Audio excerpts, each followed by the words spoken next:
Hello बच्चों, नमस्कार। कैसे हैं लोग?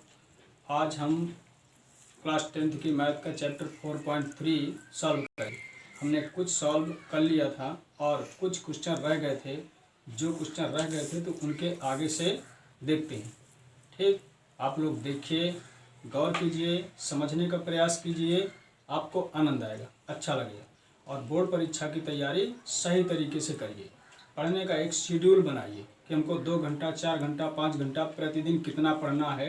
2-2 घंटा, 3-3 घंटा बहुत सिंपल होता है, आराम से पढ़ सकते हो। ठीक, तो चलिए आगे शुरू करते हैं। Chapter 4.3 quadratic equation. पहले हमें एक क्वेश्चन दिया गया है कि दो संख्याओं के वर्गों का अंतर 180 है। छोटी संख्या का वर्ग बड़ी संख्या का 8 गुना है, तो दोनों संख्याएं ज्ञात कीजिए। देखो, कहा गया कि दो संख्याओं का अंतर 140 है। अब वो दो संख्या हमको मालूम नहीं है, तो हमने उनको लेट कर लेते हैं कि माना कोई संख्या हो सकती है, ऐसी संख्या जिसमें कोई किसी प्रकार का विवाद ना हो, यानी चर राशियों को लेते हैं। तो हम एक बड़ी संख्या ले लेते हैं और एक छोटी संख्या ले लेते हैं। ठीक, चर राशि होना चाहिए, क्योंकि अचर राशि अगर मानेंगे तो वो विवादित राशि होती है। हमने कहा 10, दूसरा बोलेगा नहीं 20 है, तीसरा बोलेगा नहीं 40 है। तो इस तरह करके संख्याओं में विवाद हो सकता है, इसलिए हम ऐसी संख्याओं को लेंगे जो विवादित राशि ना हो। कहने का मतलब चर राशि लेंगे। तो हम एक बड़ी संख्या मान लेते हैं और एक छोटी संख्या मान लेते हैं। राइट, तो चलिए मान लेते हैं कि माना बड़ी संख्या x है और छोटी संख्या y है। ठीक, माना बड़ी संख्या बराबर x और छोटी संख्या बराबर y। ठीक, तो क्वेश्चन में कहा गया कि दो संख्याओं के वर्गों का अंतर। अब देखो, बड़ी संख्या हमने x माना है और छोटी संख्या y माना है, तो बड़ी संख्या हमेशा छोटी संख्या को घटाती है। कहने का मतलब 10 से हम 10 से छोटी वाली संख्या घटा सकते हैं। इसी तरह 20 से छोटी संख्या घटा सकते हैं। 100 से छोटी वाली संख्या घटा सकते हैं। उसी तरह अगर x बड़ी संख्या है तो x से हम y को आसानी से घटा सकते हैं। लेकिन इन्होंने क्या कहा कि दो संख्याओं के वर्गों का अंतर, तो पहले है x का वर्ग, फिर है y का वर्ग और दोनों का अंतर 180।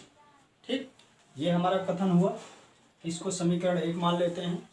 आगे इन्होंने कहा कि छोटी संख्या का वर्ग बड़ी संख्या का 8 गुना है। तो अब हम ले लेते हैं छोटी संख्या। देखो, छोटी संख्या हमारे पास क्या है, y। Right, y। तो छोटी संख्या का वर्ग, इसका वर्ग ले लेते हैं। बड़ी संख्या x है और ये है 8 गुना। ये हो गया दूसरा वाला समीकरण। अब हम क्या करेंगे कि जो y स्क्वायर की वैल्यू आई है, इस y स्क्वायर की वैल्यू को y की प्लेस पर पुट कर देंगे। तो आप पहले समीकरण को देखेंगे, y स्क्वायर के मान को समीकरण 1 में रखने पर, तो समीकरण 1 है x square minus y square की जगह देखें वैल्यू क्या है, 8x है, तो 8x रख दिया और बराबर में 180। अब 180 को हम इस पक्ष में लाएंगे, तो अगर माइनस की संख्या है तो प्लस में बदल जाती है, प्लस की संख्या है तो माइनस में बदल जाती है। अभी हमारे पास प्लस की संख्या है, इसलिए जब हम लेफ्ट साइड में लेकर के आएंगे ये माइनस में चेंज हो जाएगी। X square minus 8x minus 180, इस पक्ष में बचा 0। अब हमें क्या करना है कि 180 के कुछ अभाज्य गुणनखंड करना है। बाय द वे, हमने 180 के अभाज्य गुणनखंड अगर किए तो कौन सी ऐसी संख्याएं होंगी जिनको जोड़ेंगे, गुणा करेंगे तो 180 हो जाए और जोड़ने घटाने पर 8 हो जाए। ठीक, तो इस तरह से 180 को हल करते हैं। 2 9 18 और 45 दूनी 90, फिर 15 तियाँ 45, 3 पंचे 15 और 5 एकम 5। ठीक, तो यहाँ पर हमारे पास क्या आ गया, 5 तियाँ 15 हो गया और 3 दुनाई 6, 6 दुनाई 12। ठीक, तो 15 12 का गुणा तो 180 हो जाएगा, लेकिन इनका योग या फिर अंतर 8 नहीं होगा। तो इस तरह हम दूसरी संख्या लेते हैं। 2 दूनाई 4, 4 पंचे 20, है ना। 2 दूनाई 4, 4 पंचे 20 और 3 त्रिकम 9, है ना। ये भी नहीं हो रहा तो और लेते हैं। देखिए 5 दूनाई 10 और 2 तियाँ 6, 6 त्रिको 18, यानी 18 और 10। तो 18 और 10 ये हुआ हमारे पास 18 और 10। ठीक, देखो अब हमको माइनस की संख्या चाहिए। जब 10 में से हम 18 को घटाएंगे तो माइनस का 8 बच जाएगा। हमें बड़ी संख्या हमेशा पहले रखना है, छोटी संख्या बाद में रखना है। ये हो गया एक्स स्क्वायर प्लस का 10x माइनस का 18x माइनस 180 बराबर 0। दोनों में से अगर कॉमन की बात करेंगे तो x कॉमन आएगा, तो बचा हमारे पास x प्लस 10। इन दोनों में से 18 कॉमन आ गया, बचा x प्लस 10 बराबर 0। अब पूरे से कॉमन लेंगे तो x प्लस 10 हमारे पास आ गया और x माइनस 18 बराबर में 0। x प्लस 10 बराबर 0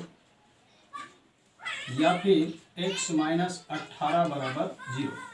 तो x बराबर इस 10 को इस पक्ष में भेजेंगे तो ये माइनस का 10 हो गया और x बराबर इस माइनस 18 को इस पक्ष में भेजेंगे तो प्लस का 18 हो गया। इस तरह से हमारे पास वो संख्याएं निकल करके आ गई। ठीक, तो इस तरह से हमें बिल्कुल आसानी से सवालों को हल कर लेना है। अब चलते हैं दूसरे सवाल की ओर। तो बच्चों अगला नंबर सवाल है, एक रेलगाड़ी एक समान चाल से 360 किलोमीटर की दूरी तय करती है। ठीक, 360 किलोमीटर की दूरी तो तय किया लेकिन उसमें समय नहीं बताया, तो हम इसको मान लेते हैं, समय को कुछ चर राशि मान लेते हैं। यदि चाल 5 किलोमीटर प्रति घंटा ज़्यादा होती तो उसी यात्रा में 1 घंटा कम समय लेती। तो रेलगाड़ी की चाल ज्ञात कीजिए। अब हमको चाल पता नहीं तो हम चाल को लेट कर लेते हैं। कुछ ऐसी राशि जो विवादित ना हो, यानी अचर राशि ना हो, चर राशि हम लेट करते हैं। तो माना रेलगाड़ी की चाल बराबर x किलोमीटर प्रति घंटा है, राइट। x किलोमीटर प्रति घंटा, लेकिन कुल दूरी कितनी है? कुल दूरी तो हमको बताया है सवाल में, कुल दूरी बराबर 360 किलोमीटर। अब एक सूत्र आपको याद रखना है स्पीड एंड डिस्टेंस का, कि समय बराबर होता है दूरी बटे चाल। अब देखो यहीं से हमको बना लेना है। आपके पास कुल दूरी है 360 किलोमीटर, तो हम दूरी की जगह 360 पुट करेंगे, चाल की जगह हम क्या पुट करेंगे? हमने पहले पढ़ लिया कि x किलोमीटर है इतना। ये हो गया समय बराबर दूरी बटे चाल, यानी इतने घंटे का समय लगा, राइट। इसके बाद दूसरी स्थिति में इन्होंने कहा कि 5 किलोमीटर प्रति घंटा यदि चाल को बढ़ा दिया जाए, ठीक, तो यदि रेलगाड़ी की चाल 5 किलोमीटर प्रति घंटा बढ़ा दी जाए, ठीक, अगर 5 किलोमीटर प्रति घंटा बढ़ा देंगे तो बताओ अगर ज़्यादा स्पीड से चलेगी तो फिर ट्रेन को पहुंचने में थोड़ा कम समय लगेगा। अब समय क्या हो जाएगा, है ना, दूरी बटे चाल होता है। तो दूरी तो हमारे पास 360 किलोमीटर है, लेकिन चाल इस बार बढ़ गई x प्लस 5, तो इतने घंटे का समय लगा। अब जरा अपने दिमाग में सोचो कि अगर कोई ट्रेन कम स्पीड से चलेगी तो उसको अपने नियत समय तक, नियत स्थान तक पहुंचने में ज़्यादा समय लगेगा।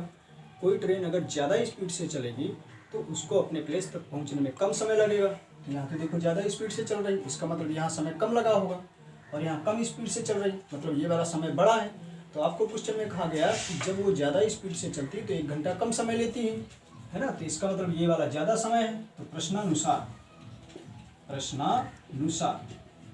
तो इन्होंने कहा कि भाई 360 बटा x घंटे, बड़े जो संख्या होगी वो छोटे संख्या को माइनस करेगी, माइनस 360 बटा x प्लस 5, तो 1 घंटा कम समय लगा। अब हम इनको सॉल्व करते हैं। तो देखो अब मान लेते हैं दोनों का लासा हमको नहीं आता, तो हम दोनों संख्या को रखते हैं, x भी रखते हैं, x प्लस 5 भी रखते हैं। अब ये x इंटू एक्स प्लस 5 से हम इस x को भाग करते हैं ऐसे, तो देखो x से x कट जाएगा, क्या बचेगा? x प्लस 5, ये वाली संख्या बचेगी हमारे पास। x प्लस 5 को 360 से गुणा करेंगे तो मान लेते हैं 360 को x प्लस 5 से गुणा करेंगे तो हमारे पास 360 को x से गुणा किया तो 360x आ गया, 360 को 5 से गुणा किया तो आ गया प्लस 500, 5 छक्के 30 और 5 तियाँ 15 3 18, फिर माइनस। अब ये जो संख्या लिखी है यानी जो लासा लिखा है हमारे पास, इसको हम x प्लस 5 से भाग करेंगे तो ये संख्या कर गई हमारे पास x बच गया। अब इस x को 360 से गुणा कर देंगे। अब देखो प्लस माइनस 360x, तो ये संख्या हमारे पास कर जाएंगी और बराबर में 1 लिखा है। हमारे पास सवाल क्या बचेगा, बचा हमारे पास 1800 बटे में x और इंटू x प्लस 5 और बराबर में 1। ठीक, इसको फिर गुणा कराएंगे तो जब x को x से गुणा करेंगे तो x स्क्वायर प्लस का 5x और इसको गुणा करेंगे तो 1800 को इस पक्ष में लाएंगे तो माइनस का 1800 बराबर में 0। राइट, अब देखो हमें 1800 के दो ऐसी गुणनखंड संख्या बताना है जिनका गुणा करें तो 1800, जोड़ें और घटाएं तो 5 होना चाहिए, है ना। तो 45 को अगर 40 से गुणा करते हैं तो 1800 हमको मिल जाएगा। अब 45 बड़ी संख्या है और 40 छोटी संख्या है, तो हम क्या करेंगे, 45 को पहले रखेंगे, 40 को बाद में रखेंगे, सिंपल। ये हो गया एक्स स्क्वायर प्लस का 45 एक्स और माइनस 40x माइनस 1800 बराबर में 0। अब दोनों के पास से कॉमन लेंगे तो क्या बचेगा, अच्छा आपको शायद दिखाई नहीं दे रहा, मैं यहाँ पे करता हूँ सवाल। ठीक है, यहाँ पे देखिए, अगर दोनों को कॉमन लेंगे तो x हमारे पास कॉमन हो गया, बचा हमारे पास x प्लस 45 प्लस में 45 और आगे यहाँ से सॉरी ये 40x 40 कॉमन ले लेंगे तो माइनस का 40 बचा हमारे पास x प्लस 45। हाँ, एक बात को और ध्यान रखना, बहुत सारे लोगों के दिमाग में ये बात आई होगी कि यहाँ पर तो प्लस माइनस होना चाहिए, पर ये प्लस कैसे हो गया, इसको हटा देते बताता हूँ, है ना। जैसे यहाँ से कॉमन लिया गया तो यहाँ पर माइनस था, हमने यहाँ पर प्लस बना दिया। एक्चुअल में क्या होता है कि ये दोनों माइनस और माइनस का गुणा हो जाता है, इसलिए माइनस माइनस का गुणा प्लस होता है। ठीक, अब चलते हैं हम आगे की ओर। देखो पूरे से कॉमन लेंगे तो हमारे पास x प्लस 45 बचेगा हमारे पास x माइनस 40 और बराबर में 0 चल रहा है ना, इन सब के बराबर में 0 है। अब x प्लस 45 बराबर 0 या फिर x माइनस 40 बराबर 0, यहाँ तक बात क्लियर। अब इस 45 को हम इस पक्ष में भेजेंगे तो ये प्लस की संख्या माइनस में चेंज हो गई और इस माइनस 40 को इस पक्ष में भेजेंगे तो ये प्लस में चेंज हो गई। इस तरह से हमारे पास x के दो वैल्यू आ गए, लेकिन हमें बताना था रेलगाड़ी की चाल। अब जरा विचार करो, सेंस लगाओ कि किसी की स्पीड कभी भी माइनस में नहीं हो सकती, जिस तरह आपकी लंबाई कभी माइनस में नहीं हो सकती, उसी तरह से किसी भी वाहन की स्पीड माइनस में नहीं हो सकती। इसका मतलब इसको तो हमें इग्नोर करना है। तो हमारा सही आंसर क्या है, 40। यानी रेलगाड़ी की चाल कितना है, 40 किलोमीटर प्रति घंटा। ठीक, 40 किलोमीटर प्रति घंटा। राइट, अब हम चलते हैं अगले सवाल की ओर। तो बच्चों अब हम देखते हैं अगला नंबर सवाल। लिखा है, दो पानी के नल एक साथ एक हौज को 9 सही 3/8 घंटे में भर सकते हैं। ठीक है, बड़े व्यास वाला नल हौज को भरने में कम व्यास वाले नल से 10 घंटे कम समय लेता है। प्रत्येक द्वारा अलग से हौज को भरने में समय ज्ञात कीजिए। बच्चों देखो, अब हमको क्या करना है, जरा आप अपने मन से सेंस लगाइए कि जो नल बड़ा होगा, जिसका पाइप मोटा होगा, वो किसी टंकी को जल्दी भर देगा। जो नल छोटा होगा, जिसका व्यास कम होगा, वो किसी टंकी को ज़्यादा समय में भरेगा। इधर देखिए, जैसे मान लेते हैं ये हमारे पास एक टंकी है। ठीक, इसमें एक नल लगाया गया है। ये मान लेते हैं हमारे पास एक नल लगा है, ये। ठीक, शायद आपको वीडियो में कम दिख रहा हो। अब बताओ, इसी तरह से एक सेम इतनी ही बड़ी टंकी एक यहाँ पर बनाई गई है, ये, और यहाँ भी एक नल लगाया गया है, ये ऐसे। अब देखो, आप लोग समझ गए होंगे कि इसका व्यास बड़ा है, इसलिए इस टंकी को भरने में इसे कम समय लगेगा। इसका व्यास कम है, इसलिए इस टंकी को भरने में इस नल को ज़्यादा समय लगेगा, राइट। लेकिन इन्होंने क्या कहा था, इन्होंने कहा था कि एक हौज को 9 सही 3/8 घंटे में दोनों मिलकर भर सकते हैं, है ना। 9 सही 3/8 घंटे में भर सकते हैं। तो हमें पता नहीं कि छोटे हौज वाला भरने में कितना समय लेता है, बड़ा वाला कितना समय लेता है। तो हम इसको लेट कर लेते हैं कि माना छोटे व्यास वाला नल इस हौज को भरने में x घंटे का समय लेता है, ठीक। तो माना छोटे व्यास वाला नल हौज को भरने में x घंटा समय लेता है। तो इसी तरह से जो बड़े व्यास वाला नल है वो छोटे व्यास वाले नल से 10 घंटे का कम समय लेता है। तो इसी तरह से बड़े व्यास वाला नल हौज को भरने में x - 10 घंटा समय लेता है। ये बात क्लियर हुई।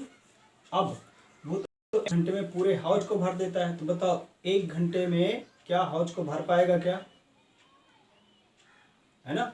x घंटे में पूरा नल हौज को भर देता है। तो उस छोटे व्यास वाले नल से हमें केवल 1 घंटा काम लेना है। तो छोटे व्यास वाले नल ने 1 घंटे में कुल हौज का 1/x भाग भरेगा, ठीक। इसी तरह से बड़े व्यास वाला नल ने 1 घंटे में कुल हौज का 1/x - 10 भाग भरेगा। तो दोनों मिलके कितना भरेंगे, देखो हमको दिया गया है, अभी हमको दिया गया जो समय था वो 9 सही 3/8 घंटा ये समय दिया गया था, यानी 9 × 72 3 75/8 घंटा इतना। ये तो पूरे समय में इन्होंने किया। 1 घंटे में कितना भरेगा, तो जब हम इसको 1 से भाग करेंगे तो ये आंसर उलट करके 8 ऊपर हो जाएगा, यानी 8/75 घंटा, ठीक। तो दोनों 1 घंटे में नल को भरेंगे कितना, x + 1/x - 10 बराबर में 8/75। ये x × x - 10। अब ये हमारे पास x - 10 और प्लस में ये संख्या कट गई, तो x बराबर में 8/75, राइट। अब यहाँ x और x को जोड़ देंगे तो ये 2x - 10 बटे में x² - 10x बराबर में 8/75। अब इसको त्रिय गुणा करा दें तो 75 दूनी तो 150 x हो गया, माइनस का 750 बराबर में 8x² - 8 × 80x। अब इस टर्म को उठा के इस पक्ष में ले चलना है। तो क्या है इधर 8x² 80x और माइनस का 150x प्लस का 750 बराबर में 0। अब देखें 8x² और 80 और 50 कितना हो गया 0 और 8 5 13 1 1 2 यानी -230x प्लस का 750। अगर 2 कॉमन ले लेंगे तो हमारे पास बचेगा 4x² माइनस और 115x और प्लस में 2 3 6 2 7 14 2 5 10 बराबर में 0, राइट।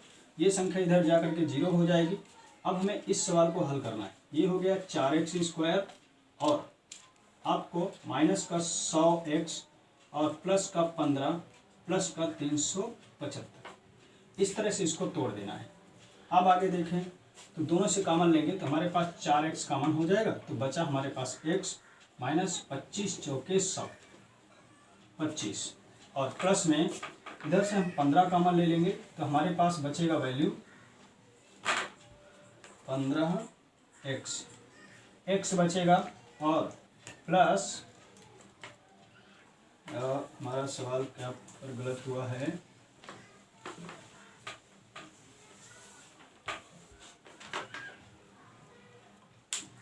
8x² ये तो सही है, यहाँ भी सही है। और ये हमारे पास वैल्यू हो गई, राइट है यहाँ पर।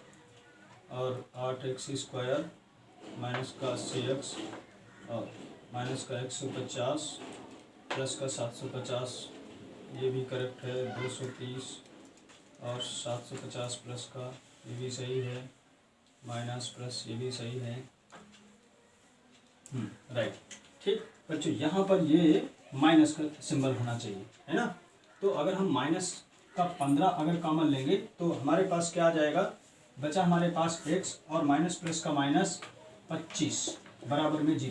पूरे से कॉमन लेंगे तो x माइनस 25 और 4x माइनस का 15 बराबर में 0। तो x बराबर, इसको अगर इस पक्ष में ले चलेंगे तो हमारे पास आएगा 25 और इसी तरह से x बराबर इस टर्म को इधर ले चलेंगे तो प्लस का 15 बटे में 4। ठीक, तो इस तरह से हमने ये 3 सवालों को सॉल्व कर लिया है। अब हम अगले पार्ट में बच्चों अगले वाले क्वेश्चन को सॉल्व करेंगे। वीडियो अगर आपको अच्छा लगा हो तो लाइक करें, शेयर करें, सब्सक्राइब करें। धन्यवाद बच्चों।